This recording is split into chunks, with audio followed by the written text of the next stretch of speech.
Howdy everyone, let's review Seattle's two major museums. First, we're in the Seattle Asian Art Museum. Second, Seattle Art Museum, called SAM. This opening space holds three statues facing one another. A perfect space of quiet and contemplation gets completely thrown out in a stylistic manner by this all-over wild sculpture called Thousand-Armed, 11-Headed Guanyin, one of the more popular bodhisattvas, also named Kwanam, Avalokiteshvara, Kanon. Depending on your persuasion of the Asian variation, let's zoom on these details to get lost in the multi-pronged bodhisattva sauce. Keeping the visual chaos, Vietnamese-American artist Dinh Q. Le blends two photographs in a cluttered manner. One photo is Stone Guardian from Angkor Wat Temple Complex, the other shows the rooms at Tuol Sleng, a former prison space for POW to be kept and tortured, which is now Tuol Sleng Genocide Museum.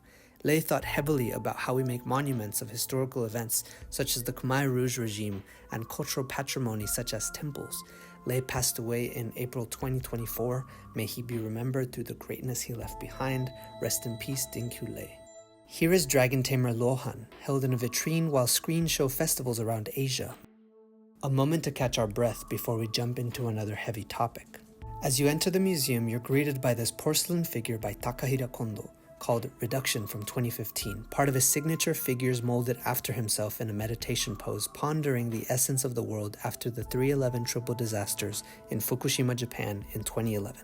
This large orange tube seemed to emanate from the statue's heart and extend through the museum in preparation for an exhibition that ended in July 2024. It's Anida Yu Ali's Buddhist Bug. Here is a picture of the artist's performance elsewhere on the street. I'm not a fashion expert, but I do enjoy these historical fit checks. Korean artist Jung Yeon-do shows before and after photographs where he goes around conversing with people and photographing them after getting to know them, showing a transition between current portrait and what they wish their lives looked like. Japanese artist Tabaimo made this video to complement the folding screens in the museum's collection as an homage. Crow is placed in the top corner of the room. The total number of folding screen crows the museum holds is 90. Tabaimo drew and animated those 90 different poses of the crow into the short film. In the room there are two paintings that show some of these crows. Here's one on a small scroll, the other is a folding screen in the center of the room. This one's for all the lovers of miniatures. Gotta love zooming into the details on them.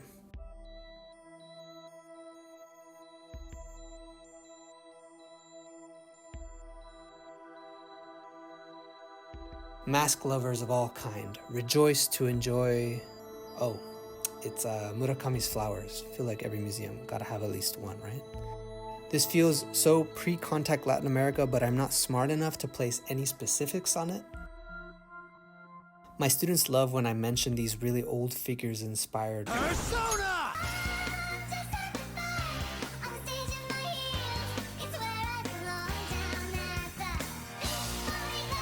Here's another one of those inspirational moments.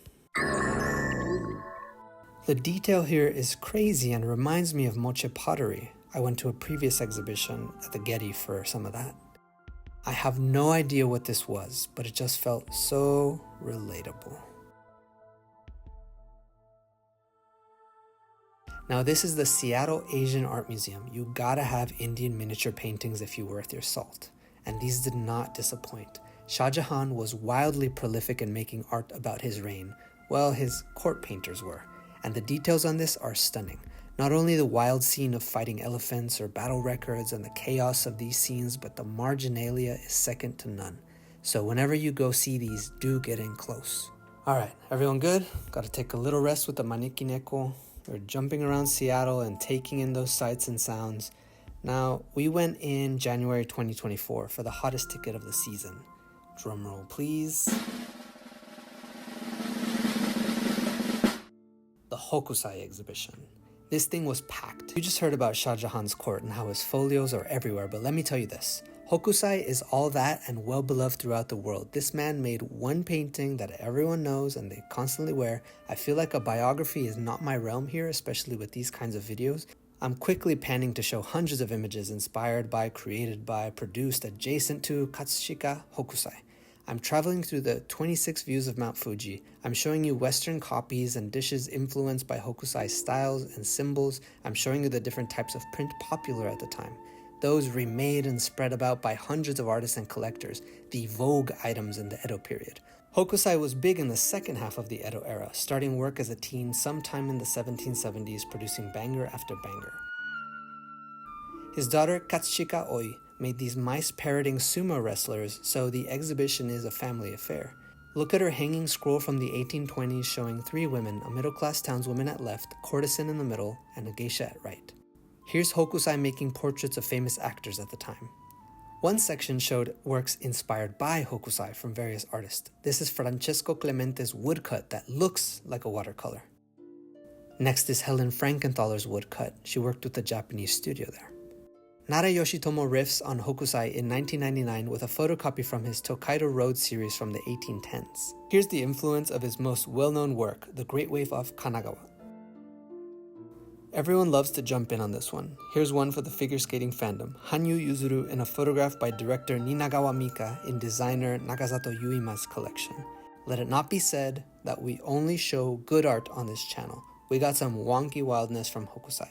The following will cover a corner of this exhibition that seemed to be the adult section of the exhibition because all works reference the infamous image of Hokusai's The Dream and the Fisherman's Wife. You have Emma Helle's sculpture, Chehalis Hegner's Chastity Belt photograph, a mix of Birth of Venus and Fisherman's Wife by Judith Schechter seen here in semi-nude glory, and an updated contemporary print of Fisherman's Wife by Teraoka Masami. The man himself, Hokusai, here in all his glory. There was a section for manga showing Hokusai's influence. Shout out to One Piece's Wano arc, if you know, you know.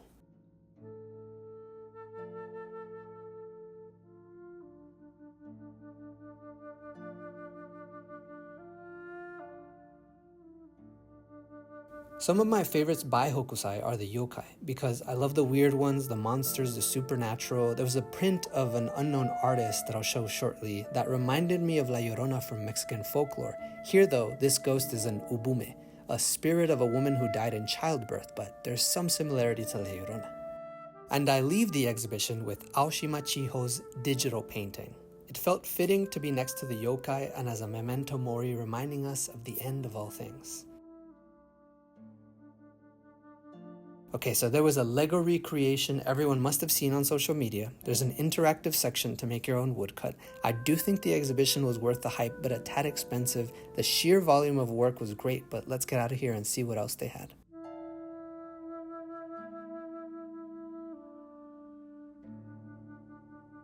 The following exhibition was astounding. This part highlights Chuku Okoro's masks, and SAM made a great video interviewing Emeka Ogboh. I'll link it below.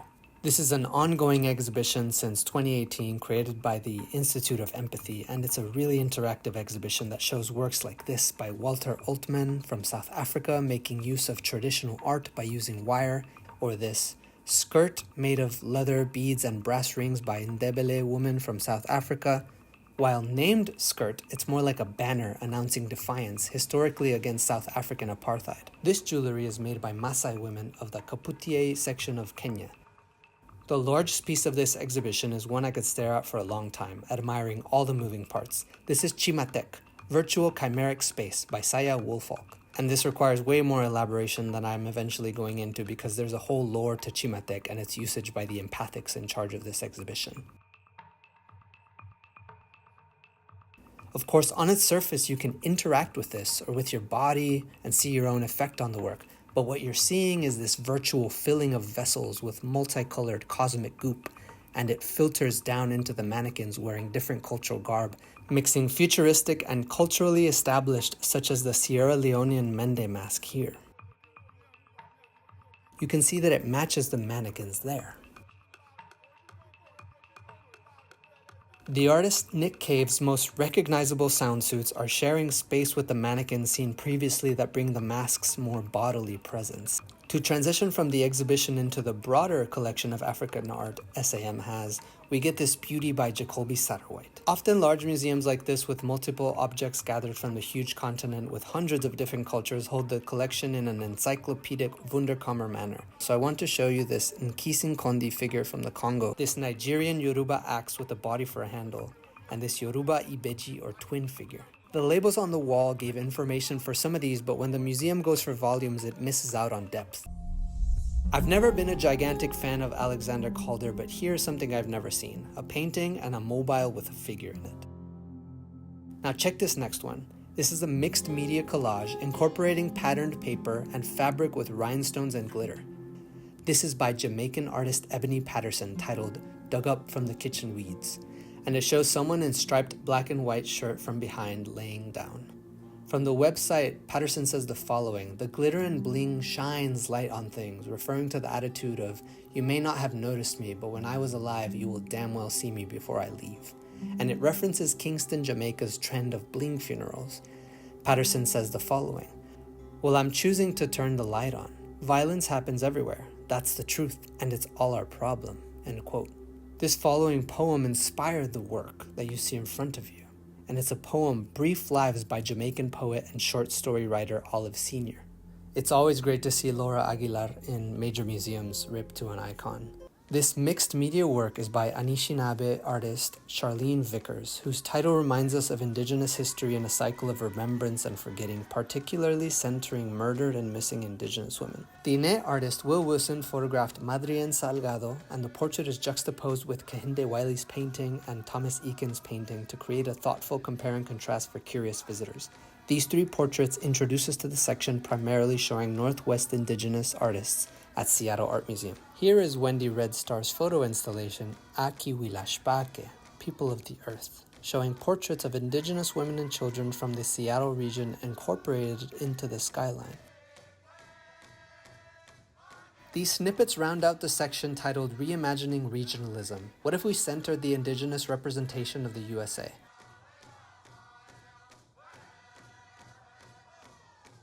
While small, they have a beautiful collection of what they call Mesoamerican and Andean art. Focusing on cosmic supernatural beings and hybrid figures, just look at this absolute unit. These are relief panels on door reveals made of limestone from the Puc area in Campeche, East Mexico, made by a Maya maker sometime between 600 and 950 CE.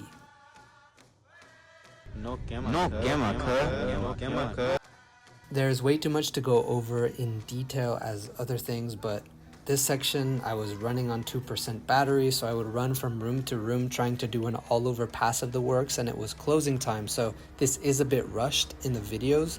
This is part of the permanent collection, and it seems the museum has a robust gathering of Pacific Northwest objects. I don't know how they deal with tribal representation or how well incorporated research is, but from the labels there is at least an acknowledgement of how prevalent the cultural symbols, style, the culture itself still found in the area. I mean, one of the exclusively United Station pastimes of Seattle has their Seahawk in formline design. My coverage for this last section is hugely lacking. I'm sorry I was underprepared, but upon a next visit I hope to go deeper. But for this time, thank you for watching.